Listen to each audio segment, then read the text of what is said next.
أعوذ بالله من الشيطان الرجيم بسم الله الرحمن الرحيم واعلموا أنما غنمتم من شيء فأن لله خمسه وللرسول ذي القربى واليتامى والمساكين وابن السبيل إن كنتم آمنتم بالله وما أنزلنا على عبدنا يوم الفرقان يوم التقى الجمعان والله على كل شيء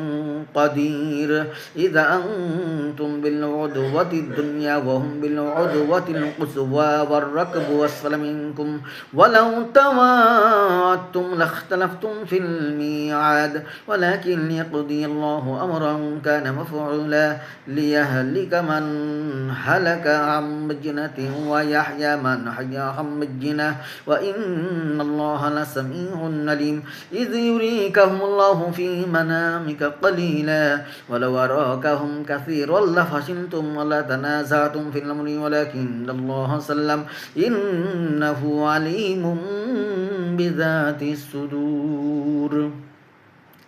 وإذ يريكموهم إذ التقيتم في أعينكم قليلا ويقللكم في أعينهم ليقضي الله أمرا كان مفعولا وإلى الله ترجع الأمور يا